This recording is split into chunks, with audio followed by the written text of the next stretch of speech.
Dear students, let's start lecture number 11 on the topic asymptotic notations of the course analysis of algorithm. This is our today's outline. First we will revise lecture number 10. Then we will cover asymptotic analysis of algorithm. In that we will cover upper bound, lower bound and tight bounds. Then I'll give you assignment. Then I'll share my recommended reading and website, and then I'll share my contact information for submitting assignment and asking any question if you have. So let's start with the revision of lecture number 10. So that was best, worst and expected cases with respect to time and space complexity, and this is part number 2. If you remember that in part number 1 we covered time only, but and in part number 2 we had covered space complexity.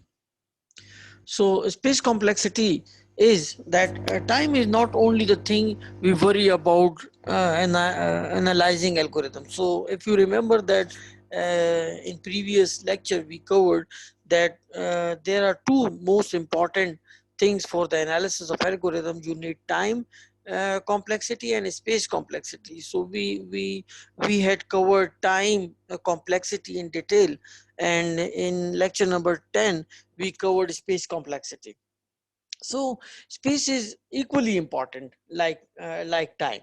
So is the total amount of memory space used by the algorithm or program, including the space of input variable for execution. So that the space complexity, it is enough to calculate the space occupied by variable used in an algorithm or a program. So we will see that how we calculate. Creating an array of size n, it will take n unit of space. Like if you remember that if in a space complexity, we covered that it would take n unit of time, and here we will be taking taking unit as a space. So this will take as big O n as a space. If a function calls itself recursively n times, its space complexity is big O of n. So, but often people confuse space complexity with auxiliary space. If you remember in a previous lecture, we studied that there are two kind of spaces, like space complexity, um um, space complexity with auxiliary variable. So today we will try to clear this confusion. Auxiliary space is just a temporary or extra space, and it is not the same as space complexity. So here this is the formula, like auxiliary space plus space used by input variable. And if you and this is another formula. This is these two formula are same. Just like how you can say that space complexity is equal to variable space plus fixed space.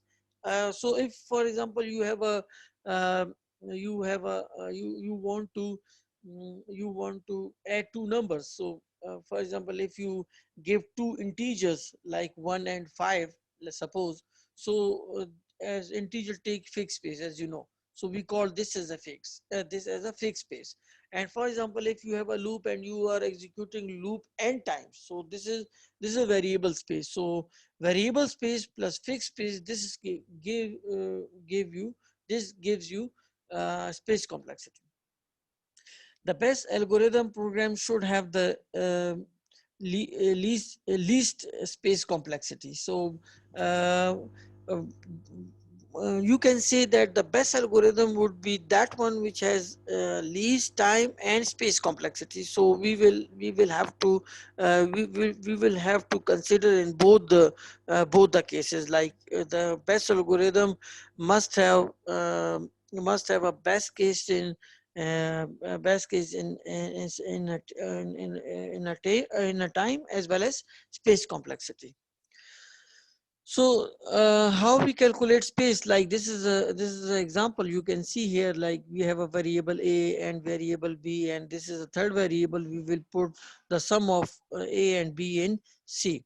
So here you can see a plus b, and now you have a C. So you can call this a and b as fixed variable, and see, and so this algorithm has no variable space, so it will take big of that number. Like for example, if this is 4, if integer takes 4 bytes, as you know, 2 or 4, so we are considering 4.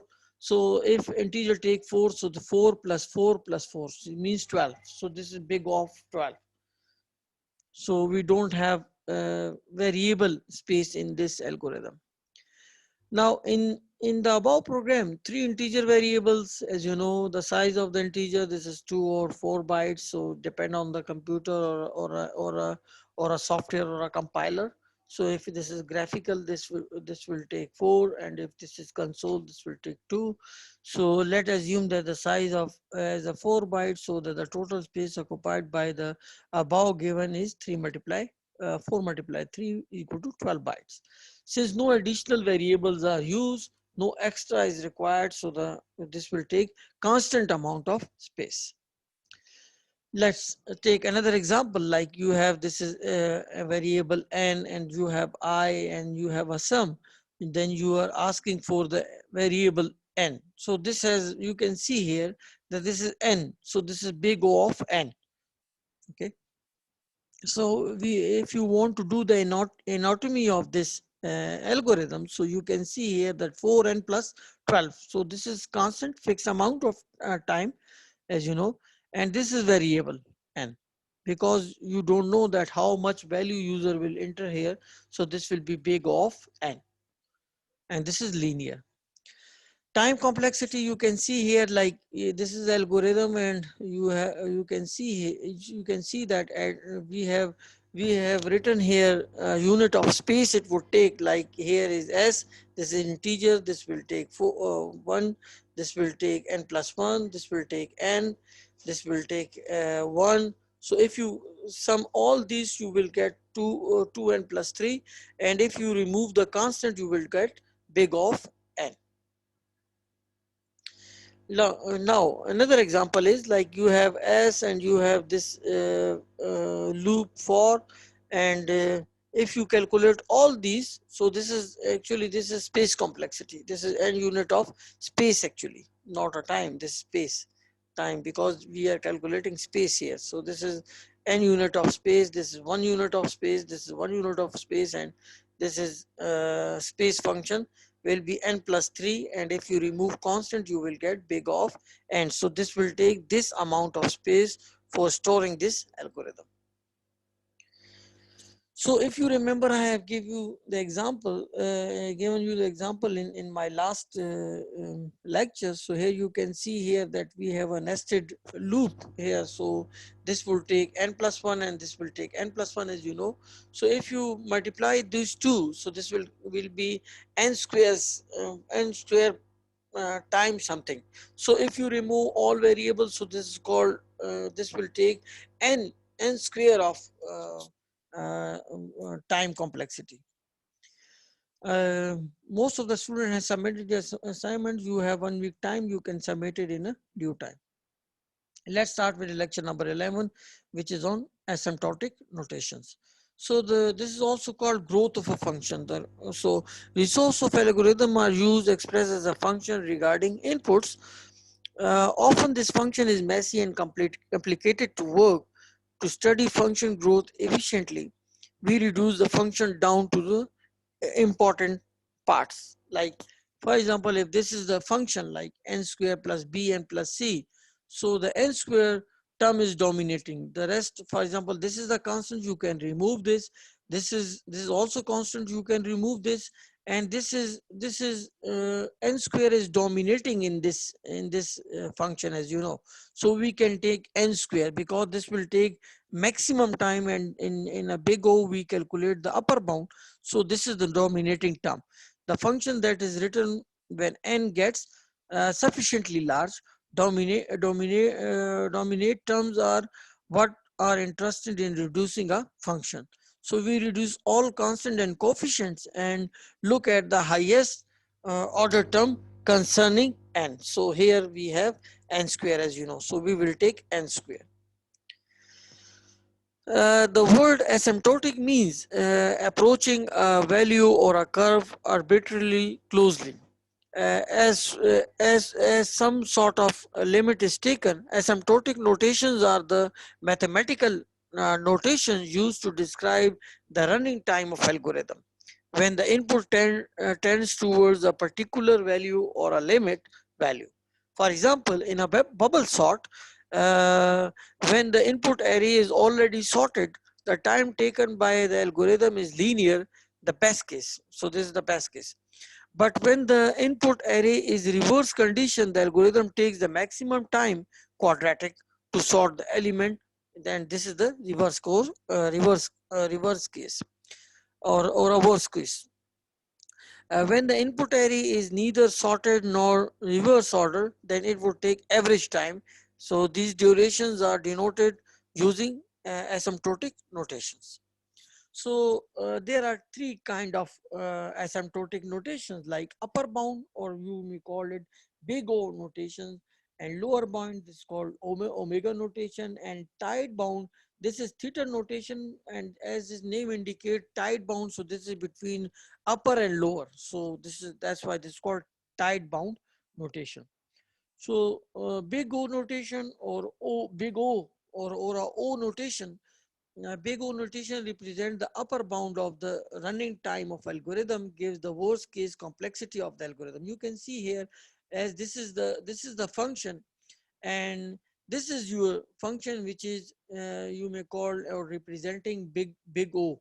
So this is upper bound. So here, from here you can calculate, from here you can see where they are intersecting each other. From this point onward, you can see here that this function is on a rising way. So that's why this is called upper bound of a function. So how we can define this big O of Gn? So Fn, there exists positive constant C and C naught such that f of n is greater than or equal to 0 and less than or equal to g of n.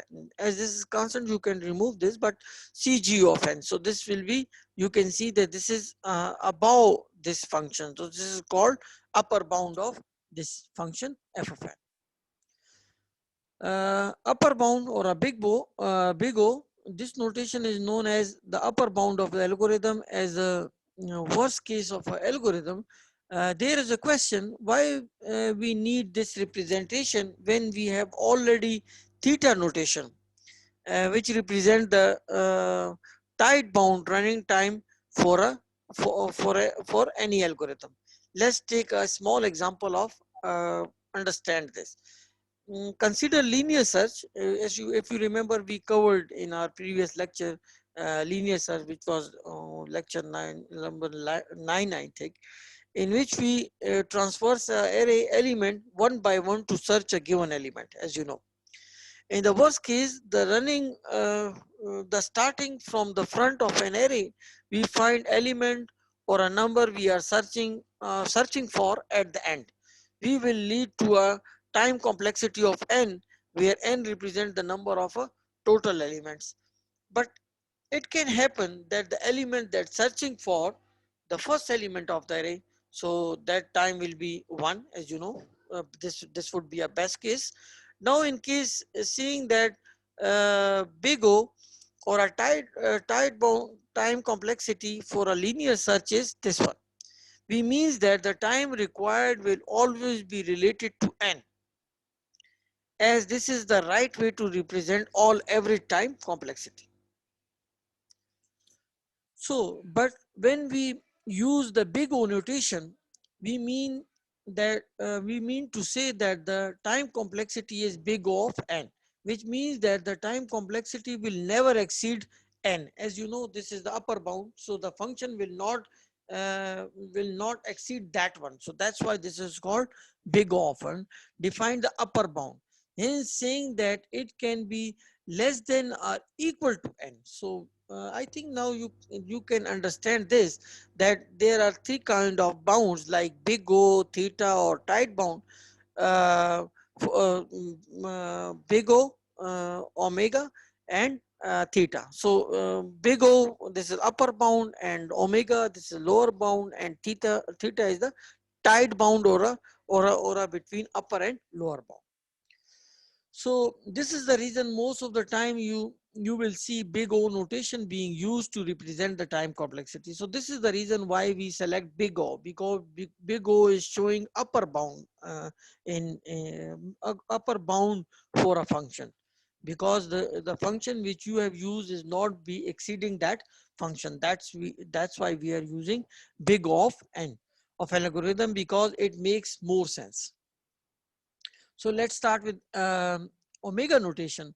So omega notation represents the lower bound of a running time of algorithm.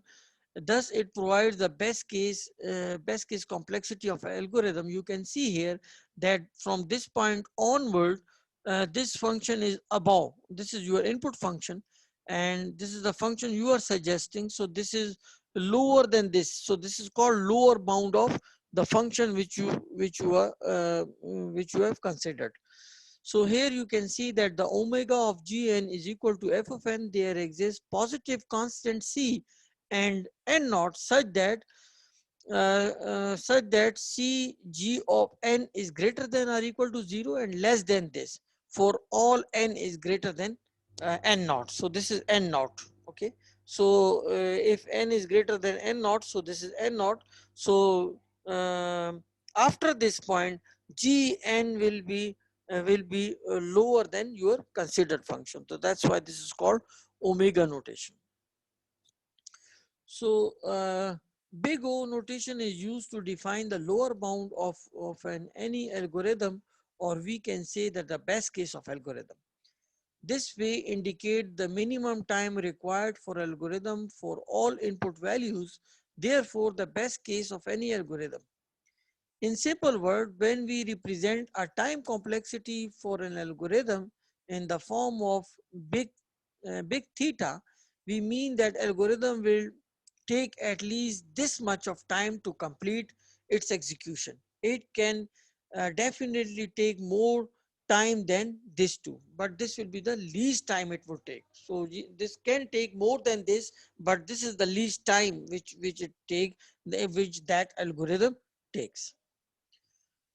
Now this is theta notation.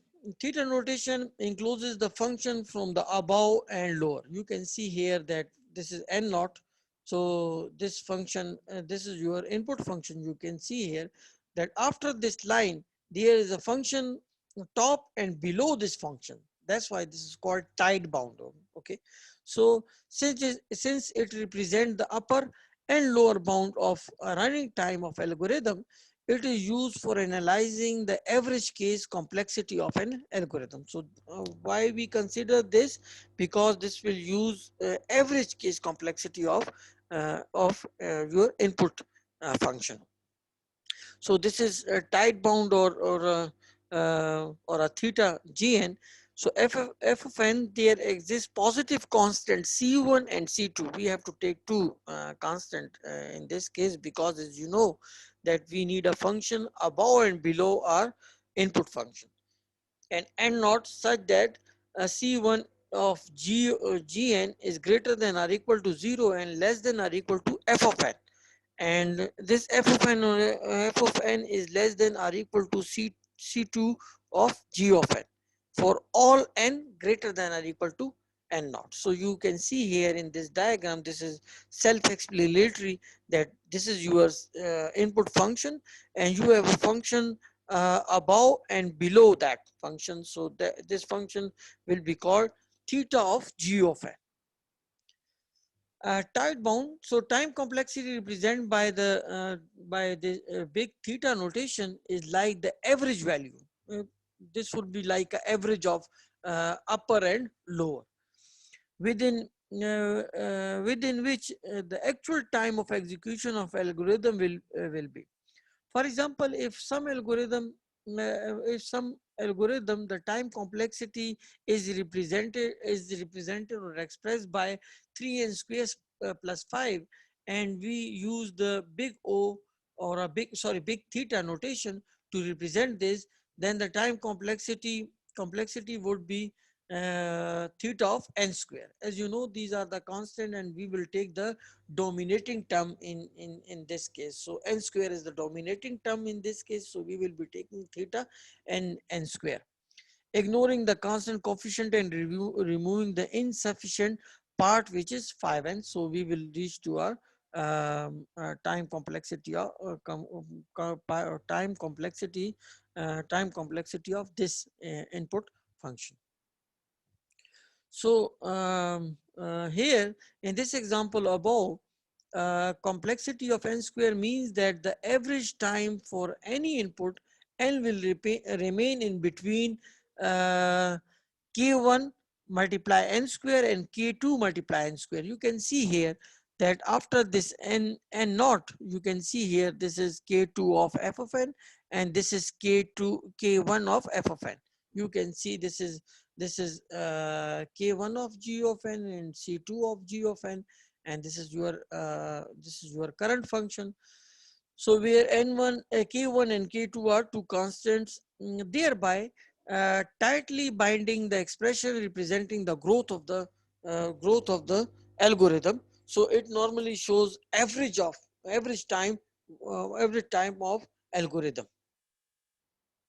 So these are the recommended reading which I have used in making these slides. You can explore more about this topic and learn more about this topic, because these are the very important terms which you must know for the algorithm if you want to perform time complexity of the algorithm. So these three are very important, like big O notation, and a theta notation and omega notation. So these three are very important. So you can explore these for learning about more.